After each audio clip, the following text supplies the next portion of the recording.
So I would like to give you Tyler Cowen's simple 9-point guide, how to improve yourself, which oddly no one here has really talked much about. It's all about how to improve the world. First point, be nice. Just always be nice. It's good for your happiness also. Second point, try to meet your dean. Deans really matter. But don't meet your dean to tell your dean how important you are. Deans are wise to that. Meet your dean to listen to your dean, whether or not you agree with the dean. Third point, work at a state school. You don't have to do this, but you have much freer speech at a state school. Now, I get the dollars and cents equation here. You are on average paid considerably less at a state school. As someone who's very pro-capitalist, it's fine by me if you prefer the money, but let's then just be honest about what we're all on about here. A lot of you are a bunch of people who would rather have less free speech and earn more money. That's fine. That's the same calculus that other people in the system are making, but you can get a lot more free speech by coming to George Mason. I'll do my best to get you hired. Fourth, try to raise some money for your school. I mean, some of you here are faculty, some of you listening are faculty. I mean, what's the polite way to put this? But some of you are parasites, right? And try not to be parasites. If you do it properly, you will actually have more free speech, de facto, if you're able to raise some money for your school. So I say do it, and it can be money for a program you believe in. Fifth point, and this is really important, leave, or at least redirect your energies. Consider the world today. Outside the university, you have more than 100x de facto free speech than you did before the internet. Not 30% more, not 2x more, 100x more. My de facto free speech I never could have had before the internet. So it's there now. You just have to take it. And the relative influence of the internet compared to universities and driving ideas for the next generation, that's been an enormous shift away from the universities. So there's this incredible solution. You can even keep your tenured post if you want. So I would just say do it.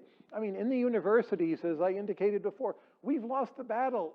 Look around this room, the speakers, us. We are old in this room.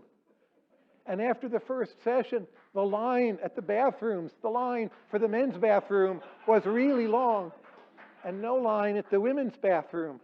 Even at an NBA game, you won't see that. Or if I go to an effective altruism conference, the positive energy I feel in the room from the young people is incredible. I don't feel that here. I really don't. I'm not blaming any of you, not blaming Stanford, the organizers, but our cause is losing in the universities. Our cause is winning very dramatically in the world. So live in the world first and foremost. My next recommendation for some of you, be a right-winger. There's a lot more free speech on the right than on the left.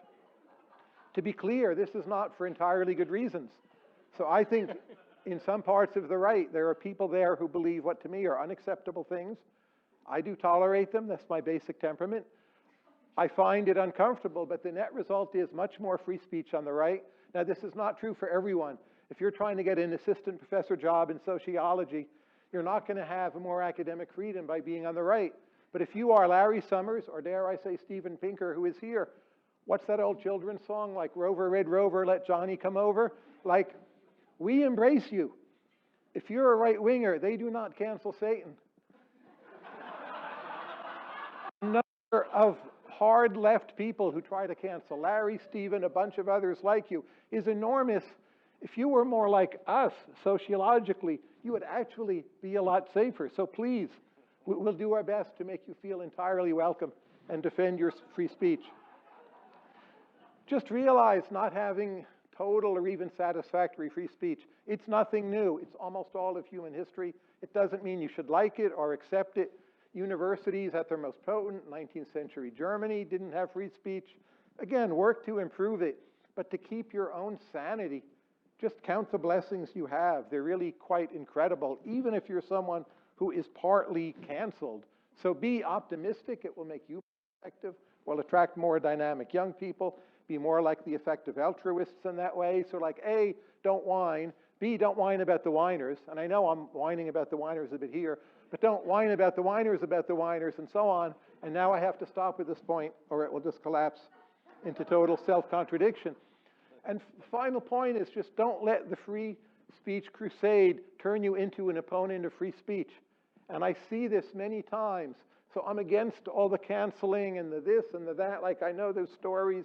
I'm on the side of, I think, almost everyone here. But I see and hear people all the time. They go overboard. And when people criticize them exercising their free speech, there's not a sufficient distinction drawn. I was struck by the first talk by John Haidt, whom I love and admire. But he closed his talk by saying, the real problem here is free speech. It's all this stuff that people were saying on social media between 2014 and 2016. Now, he's entitled to his opinion. We should take his opinion seriously. But it's stunning to me that our first big talk, our keynote speaker, closes, without even admitting it, with an attack on free speech. So, be positive, be good. Some of you, be right-wing. And to the rest of you, thank you all for coming and listening.